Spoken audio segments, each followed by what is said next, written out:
샬롬, 류 선생의 구속사 천국열차. 유도순 목사님의 신구약 성경 파노라마를 낭독하는 시간입니다. 지금은 민수기 파노라마 28장의 두 번째 부분입니다. 첫 단원의 마지막 부분입니다. 뒤에 있는 부분. 안식일 규례 1.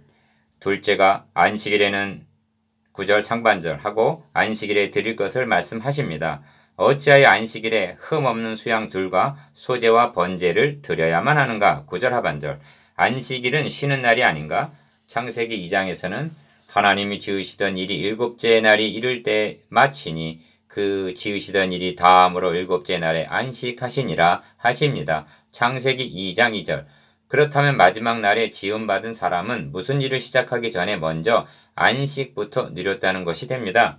하나님이 일곱째 날을 복을 주셨다고 말씀하고 있으니까 창세기 2장 3절 상반절.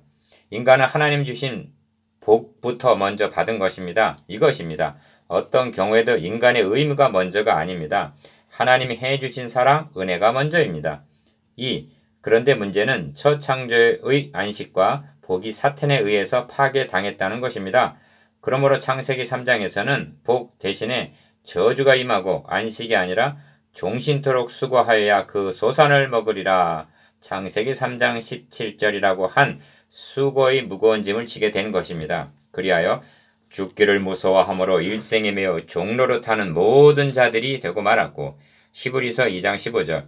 이 종로릇이 이스라엘 자손에게는 고역으로 인하여 탄식하며 부르짖으니 라고 한 모습으로 나타나고 있는 것입니다. 출애굽기 2장 23절. 그러므로 원복음이라 부르는 창세기 3장 15절에서 하나님께서는 내가 뭐뭐 할 것이니라 하고 재창조의 일을 다시 시작하신 것입니다. 3.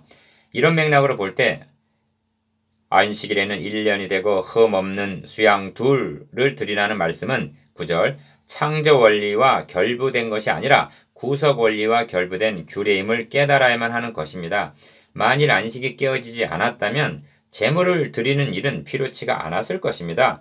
그러므로 안식일에 수양 둘을 드리라는 것은 하나님께서 해주실 일, 즉 자기 아들로 우리 죄를 대속하심으로 안식을 회복시켜 주실 것에 대한 예표인 것입니다. 이를 깨달은 사람은 바로 모세였습니다. 그는 해설해 주기를 너는 기억하라. 네가 애굽 땅에서 종이 되었더니 너희 하나님 여호와가 강한 손과 편팔로 너를 거기서 유월절 어린 양의 피로 인도하여 내었나니 그러므로 너희 하나님 여호와가 너를 명하여 안식일을 지키라 하느니라 합니다. 신명기 5장 15절. 안식일에 수양을 드리라 하심은 그리스도의 대속적인 죽음을 통하여 안식을 회복시켜 주실 것에 대한 명백한 예표였던 것입니다. 4. 그러므로 가나안에 정착하게 된 것을 안식을 주셨다. 여호수아 21장 44절, 22장 4절이라고 말씀하는 것입니다. 그런데 신약성경에서는 만일 여호수아가 저희에게 안식을 주었다면 그 후에 다른 날을 말씀하지 아니하셨으리라 하고 히브리서 4장 8절. 이것이 영적 여호수아에 의하여 성취될 안식에 대한 그림자임을 말씀합니다. 주님은 말씀하십니다. 수고하고 무거운 짐진 자들아 다 내게로 오라 내가 너희를 쉬게 하리라. 마태복음 11장 28절. 그리고 이 안식은 모든 눈물을 그 눈에서 씻기심에 다시 사망이 없고 애통하는 것이나 곡하는 것이나 아픈 것이 다시 있지 아니하리니 처음 것들이 다 지나갔음이러라. 계시록 21장 4절에서 완성이 될 안식인 것입니다. 5. 안식일에는 흠없는 양이 죽임을 당했음을 잊지 마시기 바랍니다. 누구의 무엇을 위하여 죽임을 당했단 말인가? 구약의 성도들에게는 안식일의 주인 되시는 그리스도를 대망하면서 이를 잊지 않게 하시려는 흠없는 수양을 드리라 명하셨고 신약의 성도들은 구속의 은총을 기뻐하며 감사하면서 오직 우리의 시민권은 하늘에 있는지라 거기로서 구원하시는 자 곧 주 예수 그리스도를 기다리노니 라고 한 빌립보서 3장 20절. 재림을 대망하면서 주일 예배를 드리는 것입니다. 이를 위해서가 아니라면 안식일을 주의 날로 바꾸어 모이지는 않았을 것입니다. 6. 그러므로 언제나 중요한 것은 동기입니다. 하나님은 결과론자가 아니십니다. 즉 뭐로 가도 서울만 가면 되고 어떤 동기 해석은 주일 성수만 하면 되는 것이 아니라는 말씀입니다. 하나님이 요구하시는 것은 의식이 아니라 믿음입니다. 헛된 재물을 다시 가져오지 말라. 분향은 나의 가증이 여기는 바요. 월삭과 안식일과 대회로 모이는 것도 그러하니 성회와 아울러 악을 행하는 것을 내가 견디지 못하겠노라 하십니다. 이사야 1장 13절. 구약의 안식일 규례를 신약의 성도들에게 직선적으로 적용을 하여 율법적으로 주의를 지키게 해서는 아니 됩니다. 이 규례가 그리스도의 대속적인 죽으심, 흠없는 양의 죽음을 통하여 적용이 될 때 복음이 되어 사랑과 감사와 기쁨으로 주일 예배를 드리게 된다는 말씀입니다. 월삭의 규례 1. 셋째로 월삭에는 11절 하고 월삭의 규례를 말씀하십니다. 월삭이란 달의 첫날을 의미합니다. 상번제가 날마다 교제하기를 원하시는 것이요 안식일이 주마다 교제하기를 원하심을 나타내면 월삭이란 달마다 교제하기를 원하심을 의미한다 하겠습니다. 그 남편이 가로되 초하루 월삭도 아니요 안식일도 아니오늘 그대가 오늘 어찌하여 저 선지자에게 나아가고자 하느뇨. 열왕기 하 4장 23절 한 것을 보면 구약의 성도들은 안식일이나 월삭에는 하나님의 말씀을 듣고자 전념했음을 알게 됩니다. 다시 강조합니다만 이렇게 명하심은 우리들에게서 일천번제, 주일 헌금, 월정 헌금 등을 받으시려는 의도가 아니라 아브라함과 이삭과 야곱에게 약속하신 그 메시아 언약을 잊지 않게 하시기 위해서임을 명심해야만 합니다. 왜냐하면 구약의 성도들도 메시아 언약 안에서 구원이 가능하였기 때문입니다. 그러므로 상번제, 안식일, 월삭 등을 명하신 법대로 지켜야 함은 사활이 걸려있는 문제였던 것입니다. 이렇게 강조하고 또 강조하였음에도 불구하고 하나님의 전의 기구들을 모아 회파하고 또 여호와의 전 문들을 닫고 예루살렘 구석마다 단을 쌓고 유다 각 성읍에 산당을 세워 다른 신에게 분향하였다는 것은 역대하 28장 24절에서 25절 무엇을 의미하는가? 하나님의 성전이 어찌하여 불에 타고 백성들이 이방의 포로가 되어야 했던가? 우상 숭배 즉 메시아 언약을 망각하고 배신했기 때문입니다. 신구약을 막론하고 천하 인간의 구원을 얻을 만한 다른 이름을 우리에게 주신 일이 없고 이를 배반하면 오직 멸망뿐인 것입니다. 둘째 단원 16절에서 31절, 6월절, 초실절, 77절. 정월 14일은 여호와의 유월절이며 16절. 1. 본 단원은 유월절과 77절에 대한 내용입니다.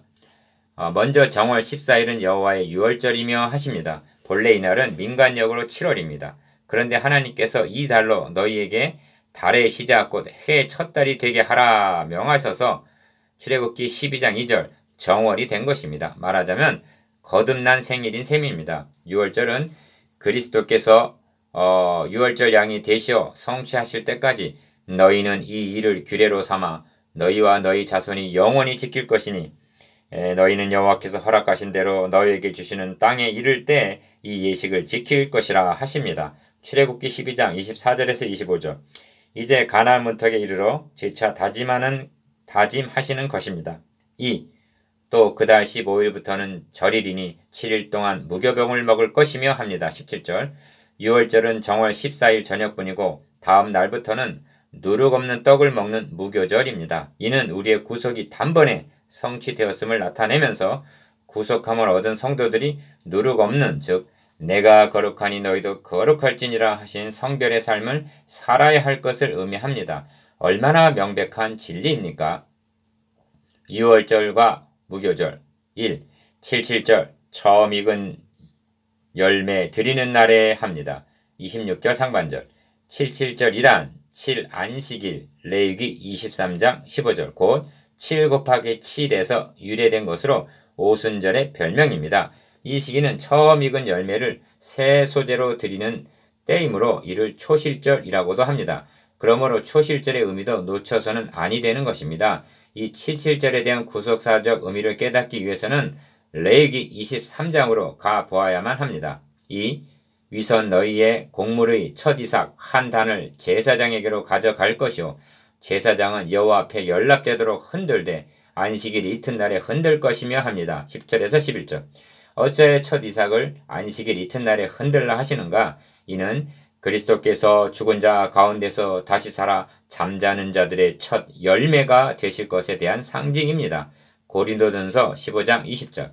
주님은 안식일 이튿날 마태복음 28장 1절에 부활하심으로 성취가 된 것입니다. 3. 이 점이 이어지는 말씀에 더 분명하게 계시되어 있습니다.